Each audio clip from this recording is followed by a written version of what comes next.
पाता हूं, इसलिए आप सभी से माफी मांगकर मेरी बात की शुरुआत करता हूं।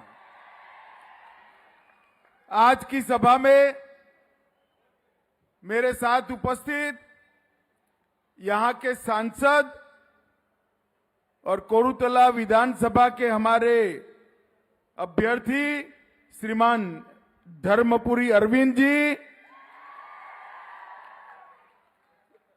जगतियाल विधानसभा की हमारी अभ्यर्थी बहन श्रीमती भोग श्रावणी जी, बालकोंडा की श्रीमती अन्नपूर्णा अम्मा जी, धर्मपुरी से एस कुमार जी, आरमूर से राकेश रेड्डी जी, सत्यनारायण राव जी, पल्ले गंगा रेड्डी जी, वेंकटरमणी जी, चिट्टापल्ली सुखेंद्र गौड़ जी, जेएन वेंकट जी, सुरभि नवीन कुमार जी, डॉक्टर राघवेंद्र राव जी, जेएन सुनीता जी, अंकुला लिंगा रेड्डी जी, बददाम गंगाधर रेड्डी जी, यादगिरी बाबू जी, श्री रुद्र श्रीनिवास जी, और आज की इस विशाल सभा में मेरे साथ आए हुए प्यारे भाइयों, बहनों, माताओं और मेरे जिगर के टुकड़े जैसे युवा मित्रों, आप सभी को नमस्कार। देखो भाई, अभी अभी दीपावली गई है। आप दीपावली मनाओगे ना? मनाई ना? मनाई दीपावली? पटाखे जलाए? मगर इस बार तेलंगाना ने 3 दीपावली मनानी है। मनाओगे 3 दीपावली? मगर भाई पूछो तो सही, कैसे 3 दीपावली मनानी है? ठहरो, मैं बता देता हूं। पहली दीपावली आपने मना ली, दूसरी दीपावली 3 दिसंबर को भाजपा सरकार बनाकर मनानी है, और तीसरी दीपावली 22 जनवरी को मोदी जी अयोध्या में राम मंदिर का तब मनानी है। मनाएंगे? मनाएंगे? एक कांग्रेस पार्टी और टीआरएस दोनों ने सालों तक अयोध्या में राम मंदिर का विरोध किया। मुझे बताओ, अयोध्या में राम मंदिर बनना चाहिए या नहीं बनना चाहिए? अब 22 तारीख को मोदी जी प्राण प्रतिष्ठा करने वाले हैं। आप सभी को मेरा निमंत्रण है कि अयोध्या में रामलल्ला के दर्शन करने के लिए जाइए। अब जाना है ना? जाना है या नहीं जाना है? तो खर्चा होगा ना? मगर मत करना, तेलंगाना में भाजपा सरकार बनाओ, सबको बारी बारी मुफ्त में अयोध्या में रामलल्ला का दर्शन हम करा देंगे। भाई और बहनों, आपके सांसद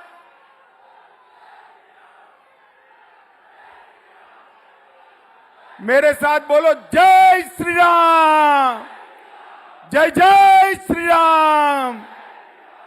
मित्रों, आपके सांसद, उनसे मेरी एक फरियाद है। जब भी उनके लोकसभा क्षेत्र का प्रश्न आता है, केंद्र के मंत्रियों के साथ बड़ा झगड़ा करते हैं। मैं आपको बताता हूं, ये टर्मरिक बोर्ड के लिए अरविंद धर्मपुरी ने केंद्र में सबके साथ झगड़ा किया, और आज प्रधानमंत्री जी ने यहीं आकर टर्मरिक बोर्ड की घोषणा कर दी, और अब हल्दी के किसानों को, टर्मरिक के किसानों को न केवल दाम मिलेगा, इसकी मेडिकल वैल्यू की रिसर्च के लिए 200 करोड़ का सेंटर भी हम बनाने वाले हैं। भाई और बहनों, ये केसीआर सालों से टर्मरिक बोर्ड नहीं बनाते थे, ये राज्य सरकार भी बना सकती थी, मगर मोदी जी ने टर्मरिक बोर्ड बनाकर उत्तर तेलंगाना के सारे किसानों की पुरानी समस्या का समाधान किया है। अब ये धर्मपुरी मेरे पीछे पड़े हैं कि यहां पर 3 शुगर फैक्ट्रियां है, इसको रिवाइव कर दो।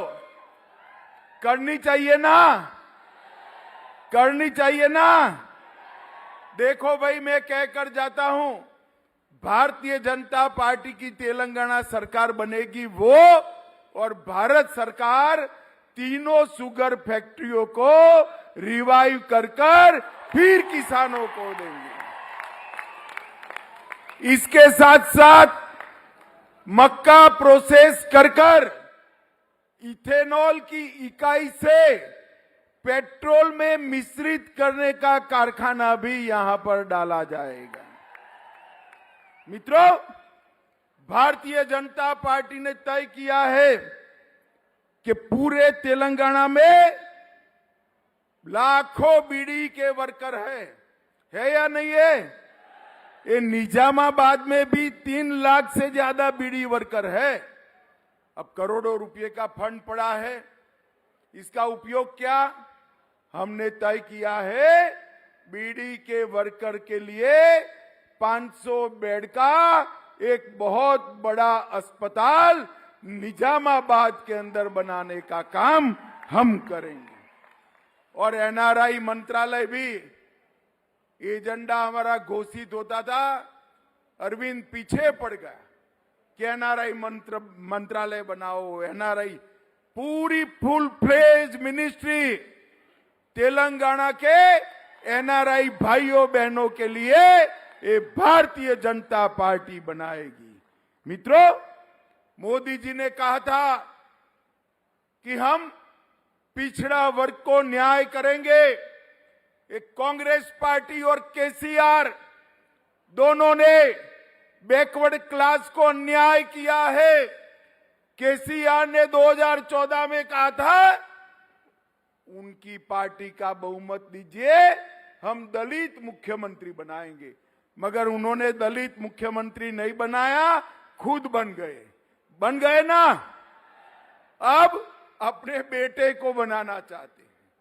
मित्रों, भारतीय जनता पार्टी ने तय किया है कि बैकवर्ड क्लास का सीएम तेलंगाना को देने का काम ये भारतीय जनता पार्टी करेगी। इसके साथ साथ माड़ीगा समाज को बहुत अन्याय रिजर्वेशन में होता है।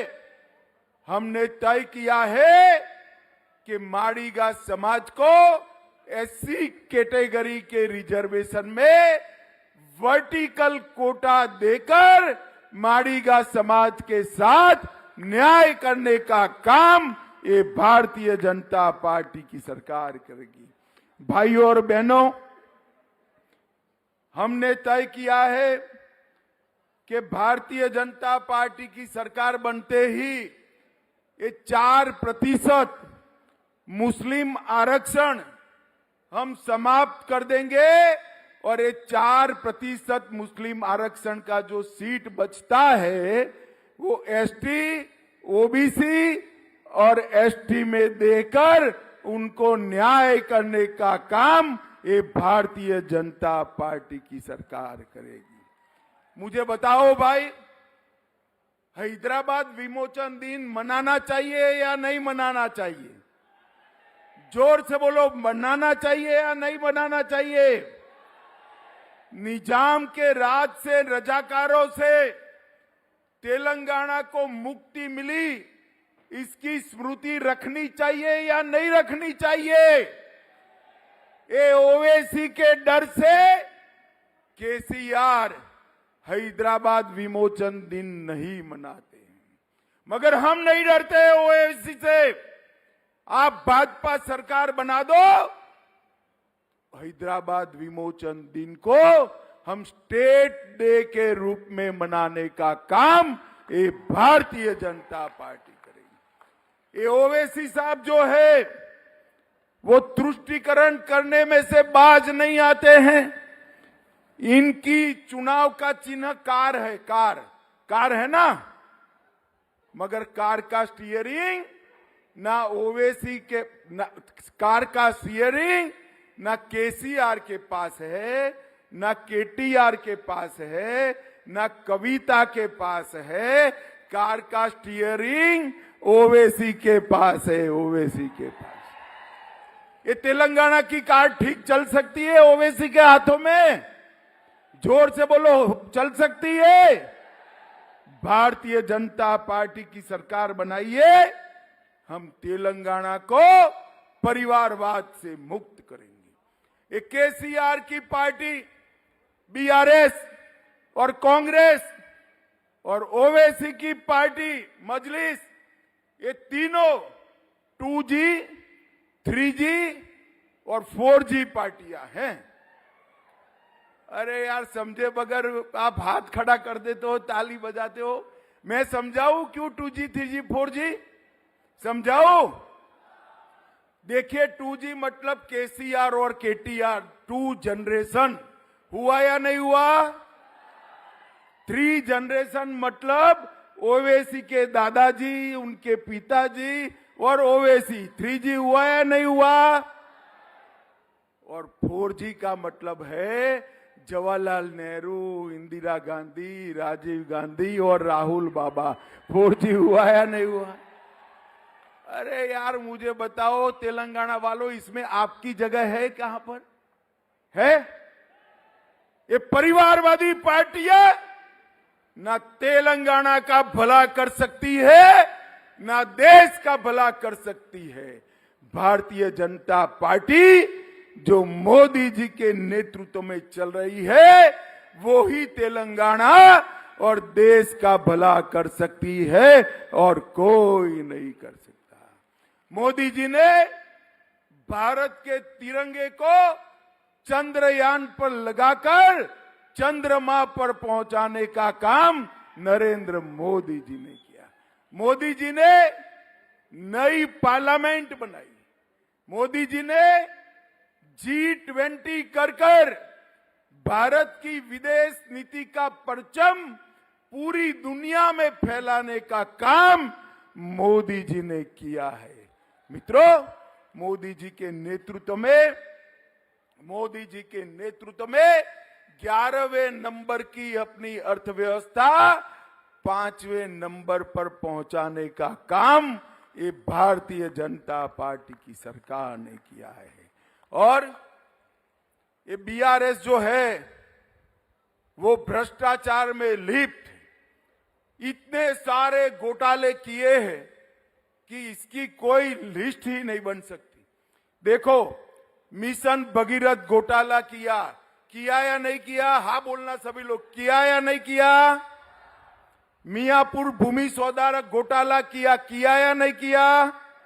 आउटर रिंग रोड घोटाला किया, कालेश्वरम परियोजना घोटाला किया, शराब घोटाला किया, ग्रेनाइट की खदान का घोटाला किया और मिशन काकतीय में 22,000 करोड़ का घोटाला करने का काम ये केसीआर ने किया है। मगर मैं आज यहां कहकर जाता हूं, आप धर्मपुरी के नेतृत्व में हमारे सभी प्रत्याशियों को जिता दो। जिन्होंने भ्रष्टाचार किया है उनको जेल की सलाखों के पीछे डालने का काम ये भारतीय जनता पार्टी।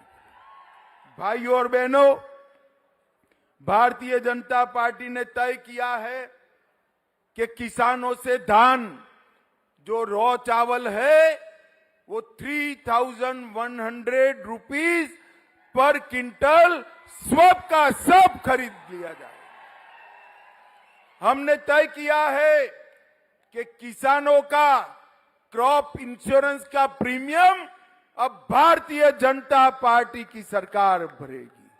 हमने तय किया है कि 10 लाख तक किसी भी गरीब को कोई भी बीमारी का खर्चा, बड़े से बड़े ऑपरेशन का खर्चा भारतीय जनता पार्टी की सरकार उठाएगी।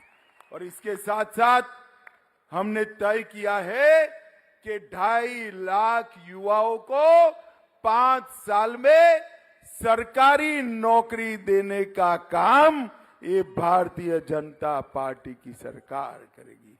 मित्रों, एक केसीआर वादा खिलाफी करने वाले लोग हैं।